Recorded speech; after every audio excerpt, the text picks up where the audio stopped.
everyone. Good afternoon. We are here today with Be Real's Denise Hamburger. And a bit about Denise. Denise Hamburger is the Executive Director of Be Real USA, a member of the NEDA Network, a nonprofit with the mission of spreading body confidence education and legislative advocacy to children across the country.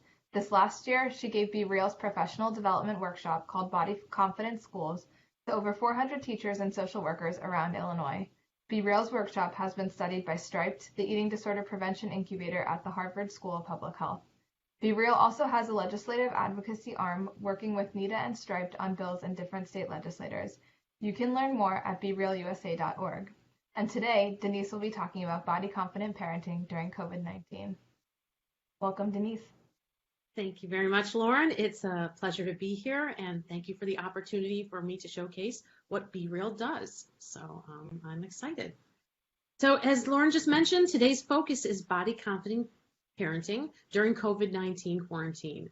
So I've got some tips for you to help you parents in the audience with what's going on in your home around food, body, and eating with your kids on lockdown during the quarantine 24/7.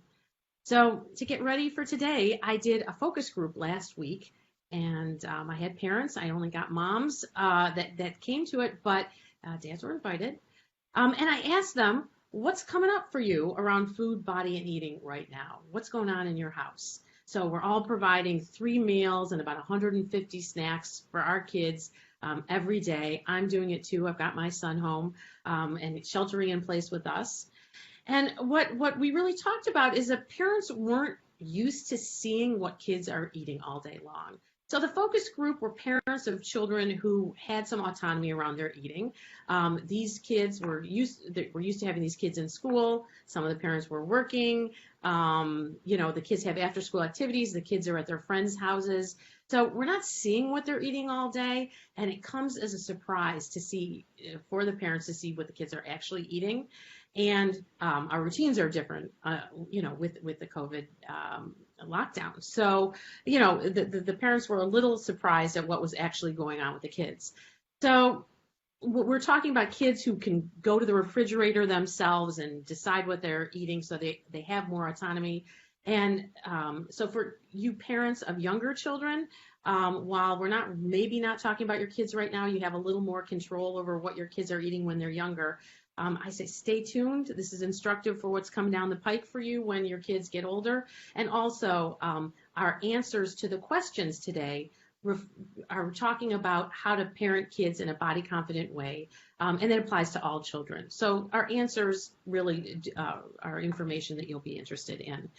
So the answers that we give today are little pieces of our body confident kids workshop. Lauren mentioned we have a body confident schools workshop that we give to teachers, administrators, and social workers at school. We are offering a suite of resources, curriculum, and workshops to schools on body confident parenting in the schools and at home. So we created this parent resource so the school resource, so what they're doing in the schools, will dovetail what's going on at home. The kids will be getting the same message.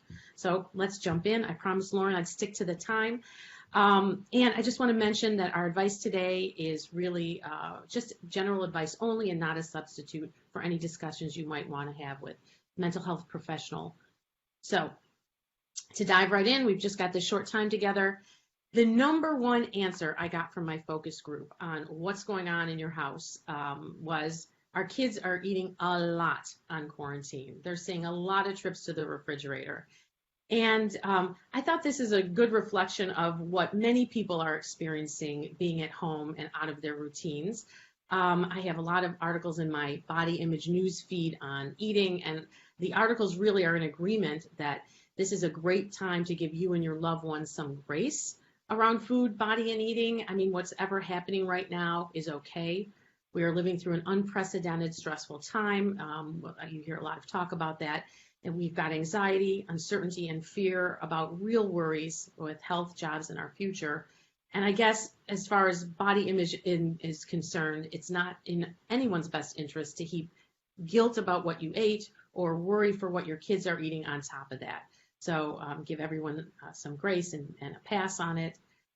When I'm doing workshops with teachers, and Lauren mentioned I've been around the state of Illinois, and I've given workshops, 3-hour workshops to about 400 teachers this year. My teacher participants always say, you know, hey, that's great theory. Again, the slides in our presentation, they're based on academic research, and we've probably got about 30 pieces of academic research that we have used for the talk. But they asked me, how do you actually do this? So that's great in theory, but how does it translate to everyday? And we created Be Real to give that practical advice. So we really want teachers and parents in this talk to be able to take this information and use it in their day-to-day. So that's our job. We focus on bringing the academic research into the practical life. So this is how you do that with regard to giving yourself grace. So what we want to do, if we're trying, is to notice when these thoughts about food, body, or eating come up. And when you see yourself thinking, oh, that's my kid's 15th trip to the refrigerator today. It's great to go back to what you know to be true in the big picture. Our weight is not meant to be constant every day of our lives. Our weight changes all throughout our life cycle. We women really know this. Puberty, pregnancy, post-pregnancy, menopause, our weight changes with the seasons. It changes with different times of the month. We know that. So it may change with a pandemic lockdown, and that's okay. In the big picture, as soon as our lives and routine and eating get back to normal, someday soon, I hope, our bodies will follow suit. So that was the number one question. My kids are eating a lot. We're all eating a lot. A number two question was, related question is, my kids are grazing and snacking all day long. So that's the 15th trip to the refrigerator after lunch. So I was asking the parents, you know, kind of a little bit about what they've done, and they've had little snarky comments they've made to their kids. But I said, instead of that, what you could do is offer them, this could be a real-time opportunity for them to focus on why they are eating. It's really helpful for children to learn, or children and adults to learn why they're heading to the refrigerator, what's going on with them. So we eat for many reasons. Hunger is really just one of them, and there are lots of other reasons that we're often not aware of while we're heading to the fridge. So I'm going to share a slide with you from our workshop. And so this is the hamburger slide. I don't know if you guys caught my last name. It's Hamburger. So all 3 slides I've got for you today have hamburgers on them. Luckily, the 100 slides in the presentation, they don't all have hamburgers, or my kids would be horrified. So these are the food uses that we add on top of the reasons why we eat, in addition to nutrition and pleasure. So we eat for nutrition to fuel our bodies to live our lives. That's a reason that we eat. That's nutrition. We've made that the patty of the hamburger. Eating is also pleasurable. So making food taste good was a great design idea for whoever designed us, because when food was scarce, it would incentivize people to do the work it took to go eat. So that's the cheese. The pleasure is important. It keeps us wanting to eat. In today's world, where it's easy to find food, and you know, we don't need that incentive so much to go and make dinner in the same way you used to do. We've got food readily available for most people. It's easy to find. The pleasure that we get from food is kind of available to be used for different things. Some helpful, and others not so helpful. So, for example, and in the presentation that we give, I go through all of these. For today, we're just looking at the blue things. I highlighted them in blue. So, for example, we can use food for comfort. So if you look up where I've got the mustard up there are big 7 reasons that will head to the fridge for emotional reasons. And they are, let's see if I can read this somewhere. They are, if you're angry, bored, lonely, tired, sad, stressed, or disappointed. Those are the big 7 reasons research has identified that we head to the fridge. That's one. Those are reasons that we use food for that, because guess what? It works. It works to soothe your emotions. Another reason that we use food is oftentimes we use it for fun. So I've got it there with the lettuce. We need more fun in our lives. As adults, we sometimes forget to put fun in our lives.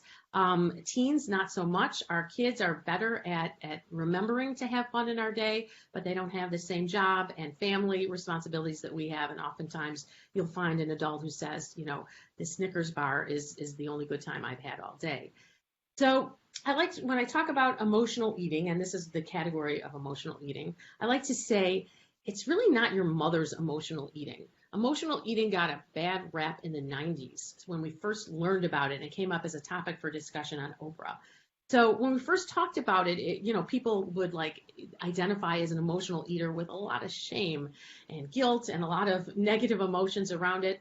Today's experts are pretty much all in agreement that eating for emotional reasons is really okay. Everyone does it. When you have a piece of birthday cake at a birthday party, you're eating for the emotional celebration with people. We eat for rituals, for many reasons that are great. And I like to say, if a cookie will take away the sting of a bad day, that may be the best and highest use this cookie will ever see. So emotional eating in and of itself isn't horrible. We just don't want food to be the only tool in our emotional regulation toolbox. We don't want this to be the only thing we can go to. So that's why discussing this is helpful for your kids. If you can get the kids to get a little bit granular about why they're heading to the fridge, what they're looking for, you can help pivot them to other ways to scratch that particular itch. It gets the kids in touch with their feelings and how to manage or regulate them. And so that's the theory. That's the theory, and here's how it goes in practice. So you could say when you see your son headed to the refrigerator for the 15th time after lunch, you can ask him, not in a snarky way, you can just say, hey, are you still hungry? You know, we just had lunch. The answer should be no at that time. And so asking them if they're hungry is also a great question to get them to kind of remember to locate their feelings of hunger. But you can ask them, hey, are you bored? Because if they are heading to the refrigerator because they're bored, they're looking for another activity. So you can suggest and get them used to thinking, hey, if I'm bored, maybe I should come up with something to do. So what that could look like is, hey, have you done your homework today? Have you cleaned your room? It doesn't also have to be so active. It could be, my son likes to meditate, so I might suggest that you could meditate. So that's not a very active activity, but it's an activity nonetheless. And so the child may say, you know what? I just did my homework. I just cleaned my room. I'm just looking for a break. So that means they might be looking for fun. That's the fun thing to do. So they notice that they're looking for fun. You can suggest a puzzle. That's when they go watch a Netflix special. This is where you would suggest what they're interested in doing, what's fun to them. That could be a hobby. For me, it would be reading. For my husband, it would be playing his violin, something fun. But for everybody, it's different. Then they might say, you know what? No, I was just watching the news and I was reading about this coronavirus and I'm getting kind of stressed out. So that's for comfort. That's the comfort piece. What did I have that? The mustard on my Expando burger. And that's when you suggest taking a walk. You could want to take a walk with them, maybe take a walk with a friend, talk. Or not talk. You know, I've had 3 teenage sons. Sometimes they don't want to talk, and you could suggest journaling. Again, gets them thinking about their feelings and their own needs, and teaches them other ways to emotionally regulate. So for parents in the Zoom group, they really wanted this slide. So they said, hey, where do we get that? And this could be the way you start the discussion with your child. So I made them available for this resource group. I'd love to make them available for you. So if you go to my website, it's berealusa.org. There's a /be generous. Make a donation. We're a 501c3 charity, and I will send you a whole slew of cards. So when I do this workshop for teachers, I give them a bunch of Post-its of my favorite slides, and I'll send you the slides. There's a code in there that my brilliant website designer, Julie, put in yesterday that says special offer code, and put in NEDA for that one. All right. So the second category of questions was about really eating the wrong foods. So wrong is the question asker's word, not mine. Any food can be a wrong food. For someone recovering from orthorexia, which is an obsession with clean eating, broccoli is going to be the wrong food there. So there's no right and wrong foods. It's individual for each person. I'm going to share this slide with you. So I've got another hamburger for you. There you go. Nope, that is.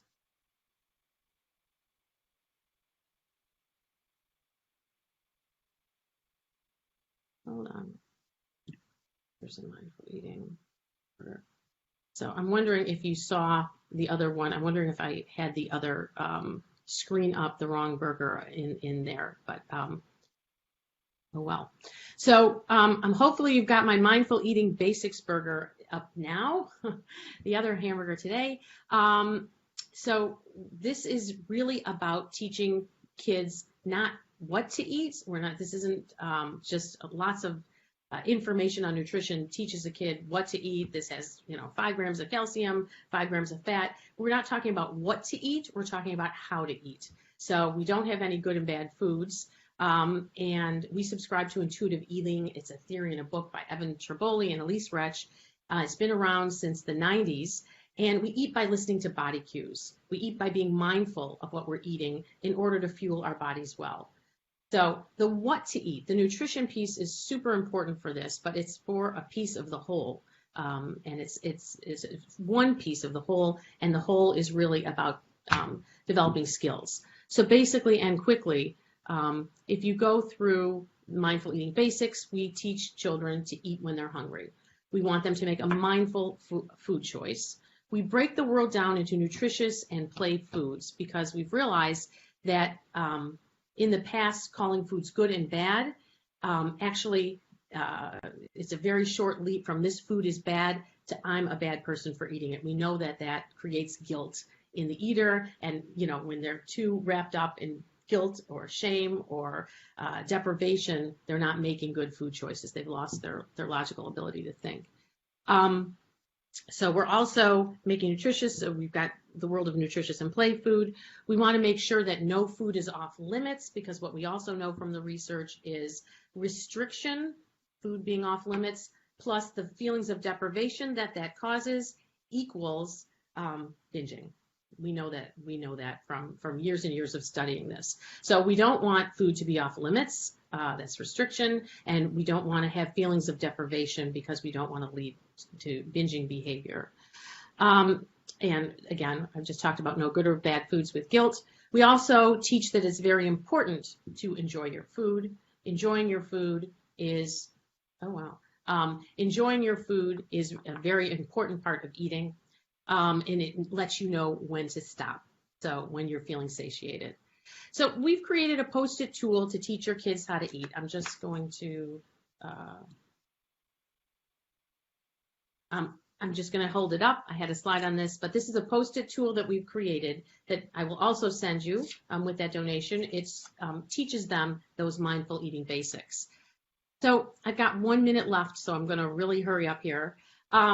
So I will also send this to you if you make that donation. You don't need to do it. I feel like an infomercial, not by midnight tonight, but so those are the post-it, the mindful eating basics, the postcards are really a highlight of our workshops. Also, I just want to mention it's a great idea to check in with your kids during the quarantine. They have had an increased time online, and we know that listening to and watching social media increases body image, negative body image thought, body dissatisfaction in kids. So advice to parents would be, see if you can connect to their habits of what social media they're consuming and be able to discuss that with that. And the relevant question there is, how does this social media make you feel? There's also increased time alone, which typically leads to rumination about oneself, including their bodies. So for that, you really are looking for, noticing when your kid is spending too much time in their room. Then you can offer, let's watch TV, take a walk, to have more time together. And I like to tell parents to be the cultural critic. You can say, hey, we're watching TV. If they want to watch a show you don't absolutely love, it's like Keeping Up with the Kardashians. It's a great idea to be the cultural critic with them, and you can, as you're watching, a movie or TV, make the comment like, hey, you know, I have better things to do than spend all my time worrying about how much I look.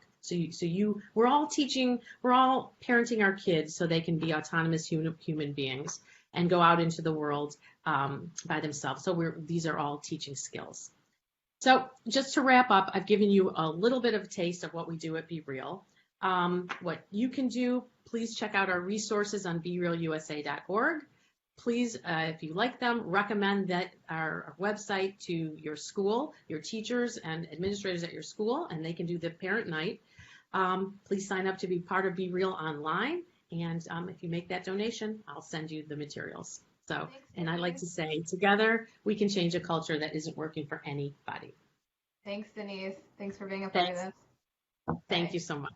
Bye-bye.